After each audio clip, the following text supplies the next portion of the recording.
राज्यातल्या पावसाबाबतच्या बातम्या पाहायच्या तर कोरोनाबाबतची बातमीही पाहायची। मात्र सुरुवातीला बातमी नोकरदार वर्गासाठी, कारण कामाच्या वेळेत आता बदल होतोय।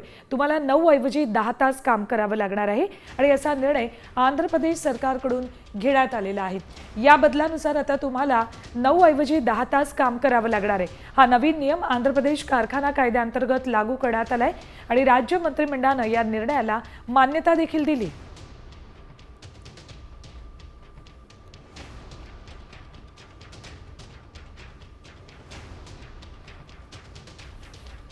बघा, खासगी क्षेत्रातल्या कर्मचाऱ्यांसाठी कामाचे तास 9 वरून 10 केलेत।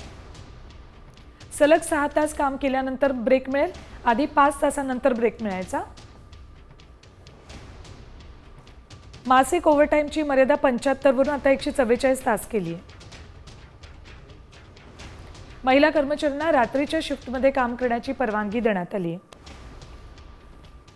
तर कर्मचाऱ्यांवर ताण वाढेल आणि कंपन्या गैरफायदा घेतील असा आक्षेप नोंदवण्यात आलेला आहे।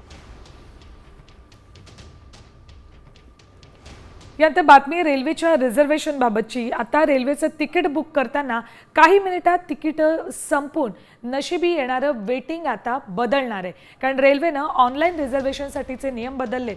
आता आधार कार्ड आणि OTP शिवाय तुम्ही तिकीट बुक करू शकणार नाहीयेत। 1 जुलैपासून हा नवा नियम लागू होतोय। एजंट्सवर वेळेचं बंधन आणलंय, त्यामुळे तिकीट नॉट अवेलेबलचा ताप कमी होणार आहे।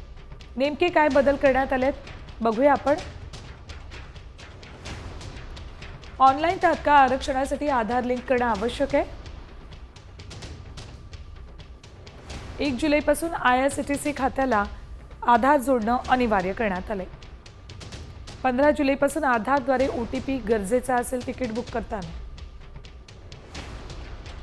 तर एजंट्सना तात्काळ बुकिंग पहिल्या 30 मिनिटात आरक्षित करता येणार नाही। आणि AC आरक्षण सकाळी 10 ते 10:30 आणि नॉन AC 11 ते 11:30 दरम्यान असेल असे निर्बंध घालण्यात आले।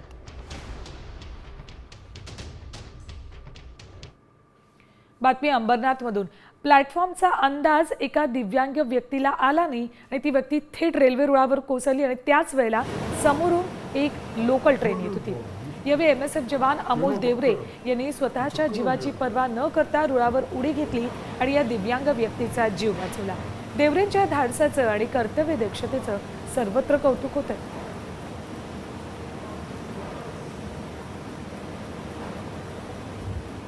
प्लॅटफॉर्मवरून चालता चालता ही दिव्यांग व्यक्ती अंदाज न आल्यानं अगदी प्लॅटफॉर्मच्या काठावर पोहोचली आणि खाली पडली। समोरच्या प्लॅटफॉर्मवर अमोल देवरे हे MSF जवान उपस्थित होते। त्यांना ही बाब लक्षात येताच त्यांनी तातडीनं रुळावर उडी घेतली आणि या व्यक्तीला रुळावरून बाजूला केलं। त्यावेळेला उपस्थित असलेल्या तिथल्या प्रवाशांनी त्यांना मदत केली, मात्र त्याच वेळेला समोरून लोकल ट्रेन येत होती।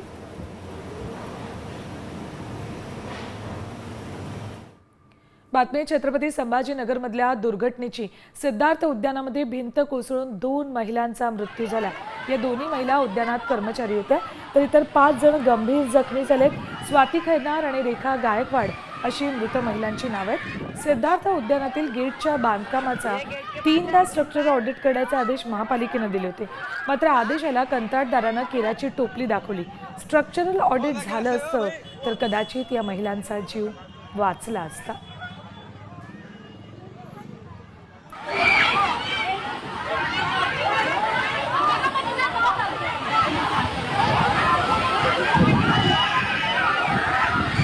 अरे हम गार्डन में गए थे, बहुत जोर से तूफान आया। अब बाहर आ रहे थे तो छत गिर गई गेट की। सिद्धार्थ गार्डन में गए थे हम लोग। आप लोग कहाँ से थे दीदी? इधर ही है, TV सेंटर पे रहते हैं हम लोग। कितने लोग आए थे दीदी आप? 5-6 जन थे हम लोग। बच्चे थे, हम दोनों ही थे बड़े। आपका क्या नाम दीदी? कल्पना। सिद्धार्थ गार्डन येथे आमच्या जे प्रवेशद्वारामध्ये ते वरचा भाग कोसळून त्या ठिकाणी 2 लोकांची मृत्यू झाली आणि 2 लोक त्या ठिकाणी जखमी आहेत। या संदर्भात माहिती अशी आहे, या सर्व जबाबदारी जे आहेत ते कंत्राटदार त्यांच्या विरुद्ध आम्ही गुन्हा दाखल करण्यात येणार आहेत. आमच्या संबंधित अधिकाऱ्यांना सूचना करण्यात आलेल्या आहेत. अजून कसे कुठे कुठे जे लूज स्ट्रक्चर्स आहे ते पडू शकतात खूप मोठ्या वाऱ्याने. कारण बातमी पावसाबाबतची. यंदा लवकर दाखल झालेल्या मोसमी पावसानं जूनच्या सुरुवातीपासून उघडीप दिली. 2 आठवड्यांपासून नैऋत्य मोसमी वाऱ्यांची वाटचाल मंदावली. मात्र आता पुढील 2 ते 3 दिवसात मोसमी वारे प्रगती करतील अशी माहिती प्रादेशिक हवामान विभागानं दिली. त्याचबरोबर पुढील 3 ते 4 दिवसात राज्यात मुसळधार ते अतिमुसळधार पावसाचा अंदाज हवामान खात्यानं वर्तवलाय. राज्यामध्ये कुठल्या जिल्ह्यात कोणता अलर्ट दिलाय आणि किती तारखेसाठी दिलाय बघा. ऑरेंज अलर्ट 12 जूनला सोलापूर, सांगली, कोल्हापूर, अमरावती, अकोला या जिल्ह्यांना दिलाय. तर नागपूर, गोंदिया, चंद्रपूर, गडचिरोलीलाही आजच्या दिवशी ऑरेंज अलर्ट दिलाय.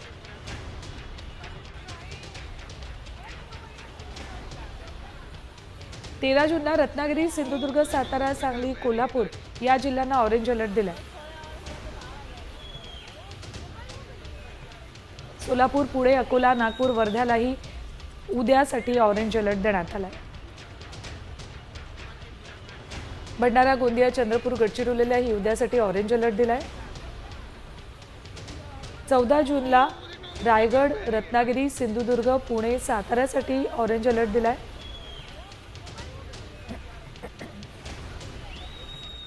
15 जूनला रायगड, रत्नागिरी, सिंधुदुर्गला ऑरेंज अलर्ट देण्यात आलाय.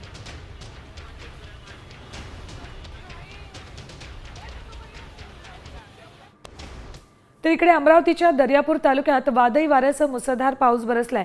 नांदूर भागामध्ये अचानक ढगफुटी झाली आणि शेतांमध्ये मोठ्या प्रमाणात पाणी साचलं. तर रामतीर्थ इथे वादळी वाऱ्यामुळे झाडं कोसळली. अनेकांच्या घरांचंही प्रचंड नुकसान झालंय. प्रशासनानं नुकसानग्रस्त भागांची पाहणी केली आहे. मात्र आता मदत तातडीनं द्यावी अशी मागणी करण्यात आली.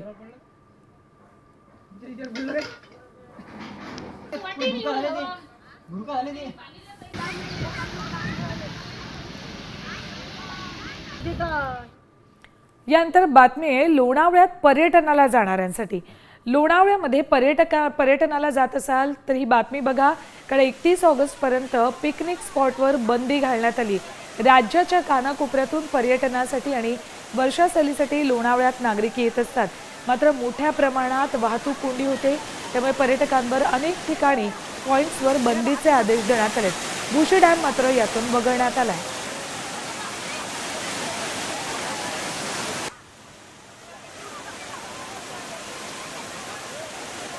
एकविरा देवी, कार्ला लेणी, भाजे लेणी, लोणावळ्यातल्या कुठल्या पर्यटन स्थळांवर बंदी घातली आहे त्या ठिकाणांची नावं बघतोय आपण. भाजे धबधबा, लोहगड आणि विसापूर किल्ला, तिकोडा किल्ला, टायगर पॉइंट, लायन्स पॉइंट, शिवलिंग पॉइंट, पवना डॅम.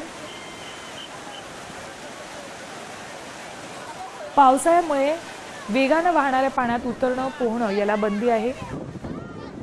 धबधब्यावर पाण्याच्या प्रवाहाखाली बसण्याला सुद्धा बंदी घातली. धोकादायक वळण आणि कठड्यावर सेल्फी काढण्यास बंदी. धबधब्याच्या परिसरामध्ये मद्यपान करण्यास बंदी घातली. तर धबधबे आणि नदी परिसरात वाहनांना प्रवेश करण्यास मनाई केली आहे.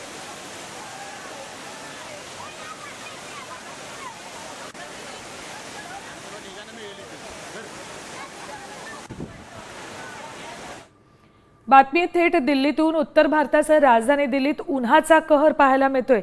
दिल्लीत पारा थेट 43 अंशांवर गेलाय. अनेक राज्यांमध्ये तापमान 43 अंशांच्याही पुढे गेलंय. भारतीय हवामान खात्यानं आज रेड अलर्ट जारी केलाय.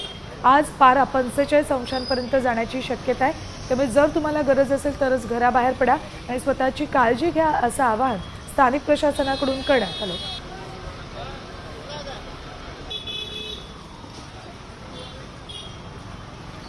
येऊयात राज्यात. बातमी नवी मुंबईतून. खारघर उड्डाणपुलावर कारनं अचानक पेट घेतलाय. पनवेलच्या दिशेने जाणारी वाहतूक त्यामुळे वळवण्यात आली. आगीचं कारण मात्र कळू शकलेलं नाही. खारघर उड्डाणपुलावर या कारनं अचानक पेट घेतला. त्याचा परिणाम थोडा वेळ वाहतुकीवर झाला होता.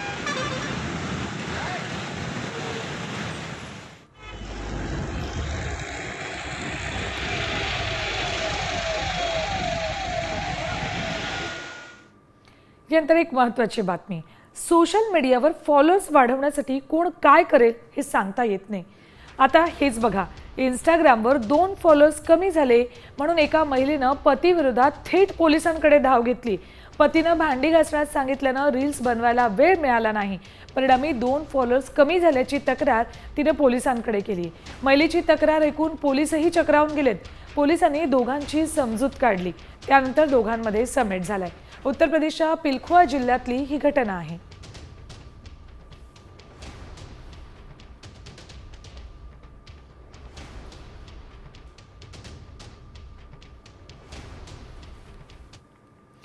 बातमी बीडमधनं. पत्नी पीडित पतीला पाय फ्रॅक्चर होईपर्यंत मारहाण करण्यात आली.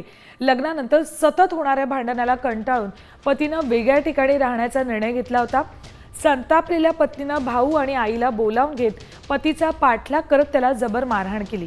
मेवणा, पत्नी आणि सासू या तिघांनी मिळून दगडानं आणि लाथा बुक्क्यांनी मारहाण केली. या मारहाणीत पती रामहरी मोरेचा डावा पाय 2 ठिकाणी फ्रॅक्चर झालाय.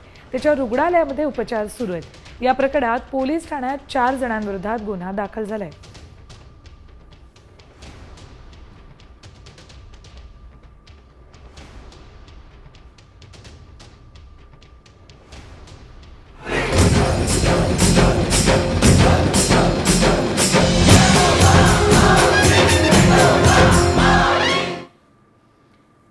आषाढी यात्रा कालावधीत वारकऱ्यांच्या सोयीसाठी मध्य रेल्वेने 80 जादा गाड्या सोडण्याचं नियोजन केलंय. मराठवाडा, विदर्भ, कर्नाटकातून वारीला येणाऱ्या यात्रेकरूंची या गाड्यांमुळे सोय होईल. 1 ते 10 जुलै या कालावधीत या गाड्या धावतील. अनारक्षित विशेष गाडीच्या फेऱ्या वारी काळात असतील. राम कृष्ण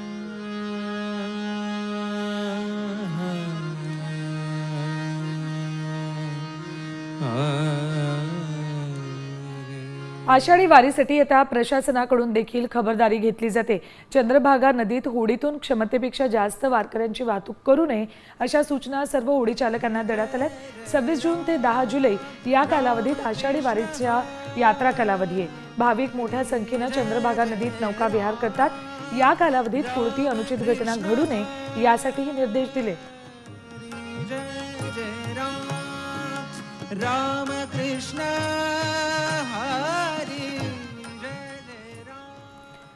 तर वारीसाठी आरोग्य विभागही आता सज्ज झालाय. पुणे ते पंढरपूर दरम्यान प्रथमोपचारांपासून सुविधा पुरवण्यात येणार आहेत. वारी मार्गावर विशेष तज्ज्ञ, डॉक्टर, परिचारिका आणि आरोग्य कर्मचारी असतील. प्रत्येक किलोमीटरवर आपला दवाखाना सुद्धा असेल.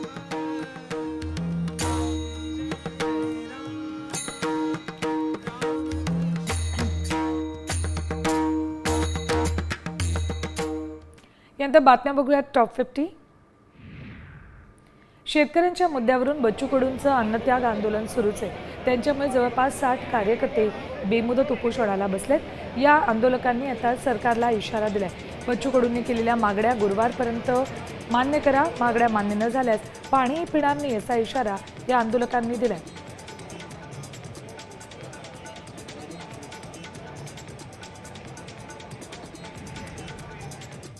शेतकऱ्यांच्या प्रश्नावरून बच्चू कडू आक्रमक झालेत. सरकार आमचा अंत पाहतंय. सरकारला निर्णय देता येत नसेल तर आमच्या अंत्ययात्रेची व्यवस्था करावी असं वक्तव्य कडूंनी केलंय.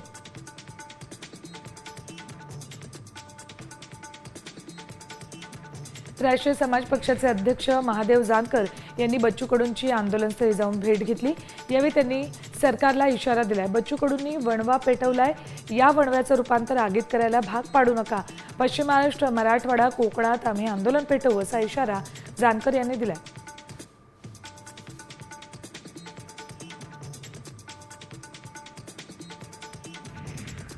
सरकारनं मानलं तर ठीक, नाही तर भगतसिंगांच्या मार्गानं मुंबई गाठा अशी विनंती तुपकर यांनी बच्चू कडूंना केली.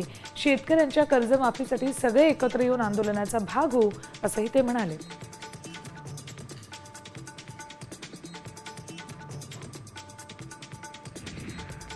संभाजीनगरमधल्या गंगापूर तालुक्यातील तांदूळवाडी येथे शेतीच्या वादातून 2 गटात हाणामारी झाली. यात एका दाम्पत्याला लाठ्याकाठ्याने बेदम मारहाण करण्यात आली. या प्रकरणी शिलेगाव पोलीस ठाण्यामध्ये गुन्हा दाखल करण्यात आलाय.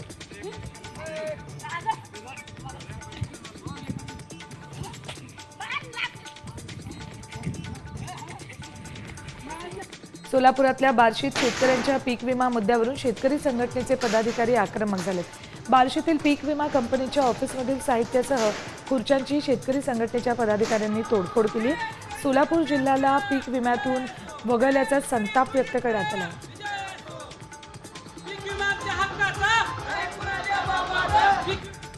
वाढदिवस साजरा करताना फोम स्प्रे उडवताय तर सावधान। मित्राचा वाढदिवस साजरा करताना तरुणानं फोम स्प्रे उडवला। स्प्रे उडवताच तरुणाच्या चेहऱ्याला आग लागली। यात तरुणाचा चेहरा जळालाय।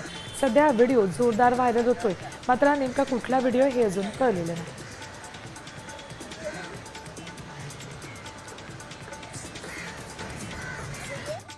धुळे रेस्ट हाऊस कॅश प्रकरणावरून आमदार अनिल कुटेने मुख्यमंत्री फडणवीसांवर निशाणा साधलाय।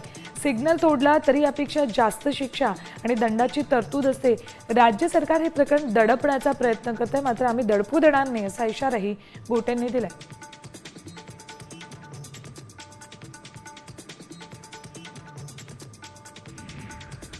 आमदार खासदारांनी जिल्हाधिकाऱ्यांसह वरिष्ठ अधिकाऱ्यांनी 5 वर्ष पगार घेऊ नये असं आवाहन रविकांत तुपकरांनी केले।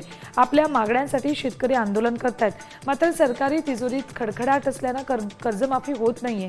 लाडकी बहीण योजनेमुळे तिजोरीवर ताण येतोय असं म्हणत तुपकरांनी सरकारवर टीका केली।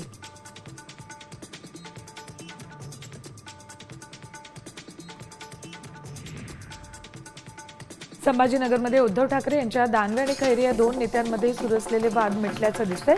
मराठवाडा शिवसेनेच्या वर्धापन दिनानिमित्त दानवे आणि माजी खासदार चंद्रकांत खैरेंनी गाण्यावर ठेका धरला। एकमेकांचा हात धरून ते नाचले, त्यामुळे त्यांच्यातील राजकीय मतभेद मिटल्याचं दिसतंय।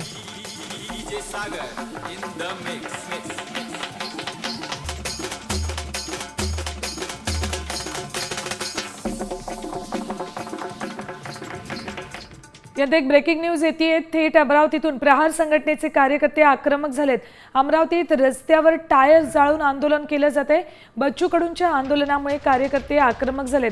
आंदोलनाचा आजचा 5वा दिवस आहे आणि प्रहारच्या सगळ्याच कार्यकर्त्यांनी आता आजच्या दिवसाचा अल्टिमेटम सरकारला दिलाय। जर आज मागण्या मान्य झाल्या नाही तर आंदोलन तीव्र करू असा इशारा दिला असतानाच आजच आता रस्त्यावर अशा पद्धतीनं टायर पेटवून आंदोलन केलं जातंय। अपडेट्स घेऊयात आमचे प्रतिनिधी अमर घटारे यांच्याकडून। अमर, काय आत्ताची परिस्थिती आहे? आजपर्यंतचा अल्टिमेटम सरकारला प्रहारनं दिला आहे। एकूण बघितलं बच्चू कडू यांचा जनआंदोलनाचा आजचा 5वा दिवस आहे आणि जर सरकारने आमची दखल घेतली नाही तर आम्ही तीव्र आंदोलन करू असा इशारा प्रहारच्या कार्यकर्त्यांनी काल दिलेला होता। आणि आज जर बघितलं तर आता अमरावती नागपूर राष्ट्रीय महामार्गावर जे आहे संपूर्ण टायर जाळून त्यांनी चक्काजाम आंदोलन सुरू केलेलं आहे। आता त्या रोडवर बघितलं ठिय्या आंदोलन सुद्धा सुरू झालेलं आहे। दोन्ही बाजूनी टायर झालेले आणि मोठ्या ज्या आता वाहनांच्या रांगा ज्या आहेत त्या लागलेल्या आहेत। एकंदरीत बघितलं तर बच्चू कडू यांची प्रकृती कालपासून खालावलेली आहे। त्यांचं 4 किलोपेक्षा जास्त वजन जे आहे ते कमी झालेलं आहे। बीपी आणि शुगरचा त्रास सुद्धा त्यांना सुरू झाला, त्यामुळे प्रहारचे कार्यकर्ते संपूर्ण राज्यभरात आक्रमक झाले। काल विविध ठिकाणी त्यांनी आंदोलन केलं आणि आज सकाळी बच्चू कडूंचे प्रहारचे कार्यकर्ते सोबत शेतकरी सुद्धा आता रस्त्यावर उतरलेले आहे। मोठ्या प्रमाणात जाळपोळ अमरावतीमध्ये सुरू झालेली आहे आणि जो महामार्ग आहे तो आता अडवून ठेवलेला आहे आणि जोपर्यंत आमच्या मागण्या मान्य होते तोपर्यंत आमचं आंदोलन सुरूच राहील। सरकारने तात्काळ दखल घ्यावी अशी मागणी प्रहार कार्यकर्त्यांनी सुद्धा आता केली आहे। सगळेच आंदोलक आक्रमक झालेले दिसत आहेत। अपडेट्स तुमच्याकडनं वेळोवेळी घेत राहू। तुर्तास धन्यवाद संपूर्ण माहितीसाठी। तर अमरावती नागपूर महामार्ग रोखून धरलेला आहे आणि या ठिकाणी टायर जाळण्यात आले, त्यामुळे अवजड वाहनांच्या रांगा लागल्या।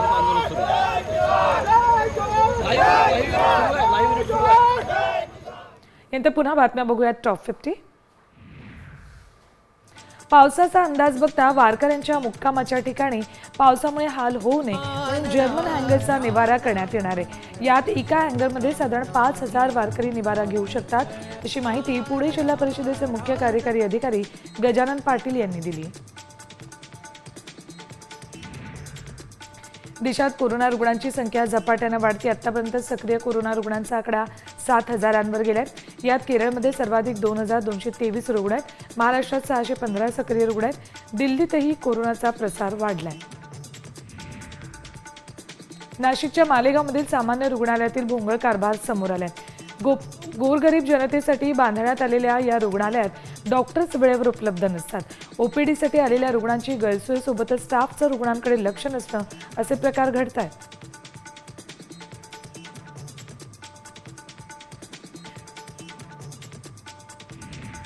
जळगावच्या पाचोरा तालुक्यातील ओझर आणि गिरड रस्त्याला जोडणारा गिरणा पूल शेवटच्या घटका मोजतोय. कठडे 4 वर्षांपासून पुरात वाहून गेलेत. हा सर्वात जास्त रहदारीचा रस्ता असून मोठ्या अपघाताची दाट शक्यता आहे. जीव मुठीत घेऊन या पुलावरून नागरिकांना प्रवास करावा लागतोय.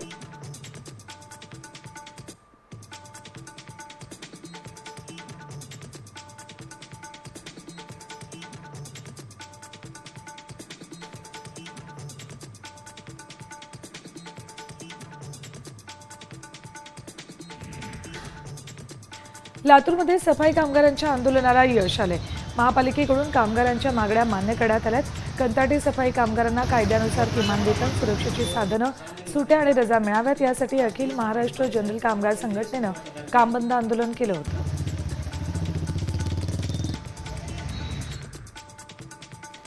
जालना नांदेड समृद्धी महामार्ग बाधित शेतकऱ्यांनी सलग दुसऱ्या दिवशी रास्ता रोको केलाय. जालना मंठा रोडवर शेतकऱ्यांनी रास्ता रोको आणि जेलभरो आंदोलन केलंय. सरकारनं आमच्या जमिनीला योग्य मोबदला द्यावा, अन्यथा यापेक्षाही तीव्र आंदोलन करू असा इशारा शेतकऱ्यांनी दिलाय. पुण्याच्या मावळमधील देवफाटा येलवाडी ते देहुगाव रस्ता दुरुस्तीसाठी ग्रामस्थांनी रास्ता रोको केलाय. या रस्त्यासाठी 81 कोटींचा निधी मंजूर झालाय. मात्र तरीही कामाला सुरुवात केली नसल्यानं ग्रामस्थ आक्रमक झालेत. त्यांनी देहू देवस्थानचे माजी अध्यक्ष पुरुषोत्तम मोरेंच्या नेतृत्वात हे आंदोलन केलंय.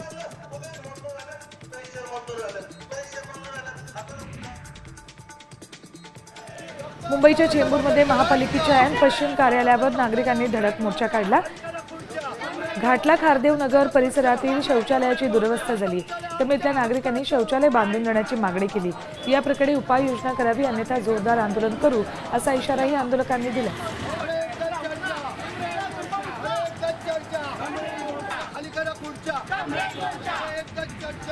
नाशिकच्या सातपूर औद्योगिक वसाहतीलगत असलेल्या संतोषी माता नगर परिसरात एका अज्ञात व्यक्तीची निर्घृण हत्या करण्यात आली. सध्या पंचनामा सुरू असून मृतदेह जिल्हा शासकीय रुग्णालयामध्ये पाठवण्यात आलाय. दरम्यान मृत व्यक्तीची ओळख अद्याप पटलेली नाही. पोलिसांनी हत्येमागचं कारण शोधण्यासाठी तपास सुरू केलाय.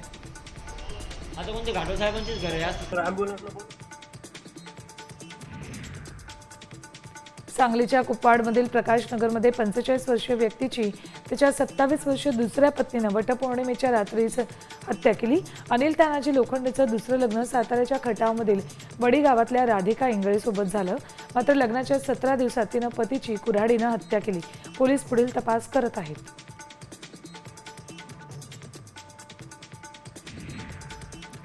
नवी मुंबईतील खारघर परिसरात पाकिस्तानी पत्नीचा चाकूनं वार करत खून करण्यात आलाय. नंतर पतीनं चाकूनं स्वतःवर वार करत आत्महत्या केली. मूळचे पाकिस्तानी असून दोघेही पती पत्नी हिंदू आहेत. नूतनदास सचदेव आणि सपना सचदेव अशी त्यांची नावं आहेत. भारतात राहावं की पाकिस्तानात यावरून दोघांमध्ये वाद सुरू होता. वर्ध्यात शेतीच्या वादातून लहान भावानं मोठ्या भावाची तलवारीनं सपासप वार करत हत्या केली. देवळी तालुक्यातील दिघीशेत शिवारात काल संध्याकाळी ही घटना घडली. पोलिसांनी तातडीनं घटनास्थळी धाव घेऊन आरोपीला गजाआड केले. शंकर नानाजी येळणे असं मृत व्यक्तीचं नाव, तर बाबा नानाजी येळणे असं अटक करण्यात आलेल्या आरोपीचं नाव आहे. खारघर उड्डाण पुलावर एका चारचाकी गाडीनं पेट घेतलाय. मात्र आगीचं कारण अस्पष्ट आहे. या आगीमुळे पुलावरून पनवेलच्या दिशेने जाणारी वाहतूक बंद केली होती. या पुलावरून जाणारी वाहतूक पुलाखालून वळवण्यात आली.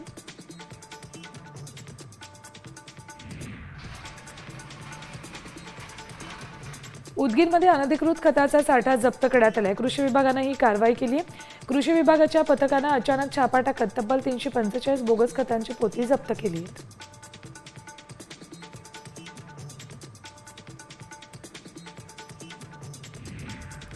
कणकवलीमध्ये आठवडे बाजारात चोरट्याने हातचलाखी करत दोघांच्या पर्समधले पैसे लंपास केलेत. ही घटना एका महिलेच्या लक्षात येताच तिनं त्या चोरट्या महिलेचा पाठलाग करून तिला पकडत आक्रमक भूमिका घेतली. तिच्या ताब्यात असलेली पर्स काढून घेतली. दरम्यान तिच्यासोबत असलेल्या 2 साथीदारांनी नागरिकांना चकवा देत पळ काढला.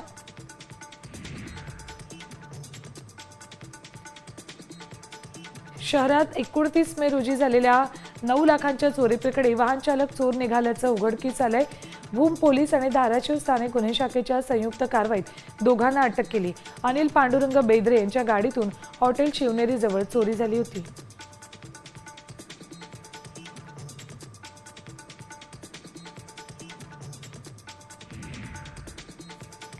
वाशिम जिल्ह्यात मृग नक्षत्राच्या मुहूर्तावर रिसोड, मालेगाव, मंगरुळपीर तालुक्यातील अनेक भागांमध्ये वादळी वाऱ्यासह हलका पाऊस बरसला.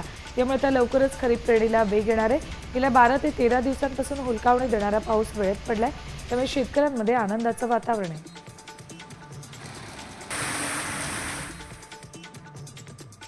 जळगावात वादळी वाऱ्यासह मुसळधार पावसानं हजेरी लावली होती.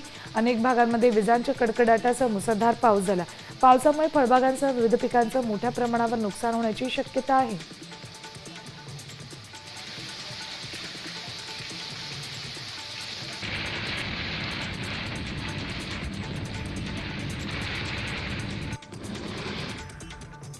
यंदा नवीन घर घेणाऱ्यांसाठी महत्त्वाची बातमी. घराचा ताबा मिळवण्यास विलंब झाला किंवा ताबा देणंच शक्य नसल्याची स्थिती निर्माण झाली तर ग्राहकाच्या गृहकर्जाचं व्याज देण्यास संबंधित विकासक बांधील राहणार नाही. सदनिकेच्या ताब्यावरून सर्वोच्च न्यायालयानं महत्त्वपूर्ण निकाल दिलाय. फ्लॅट किंवा घराचा ताबाच देऊ न शकण्याच्या स्थितीत विकासकांनी खरेदीदाराला व्याजासह मूळ मुद्दल परत करणं अनिवार्य आहे. पण ग्राहकानं घर खरेदीसाठी कर्ज काढल्यास त्यावरील व्याज देण्याची जबाबदारी विकासकाची नाही, असा निर्णय देण्यात आलाय.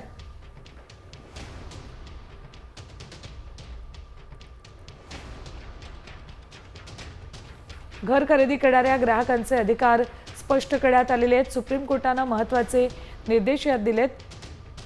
गृहकर्जावरचं व्याज देण्यास विकासक बांधील नाही, असं सुप्रीम कोर्टानं निर्देश दिलेत.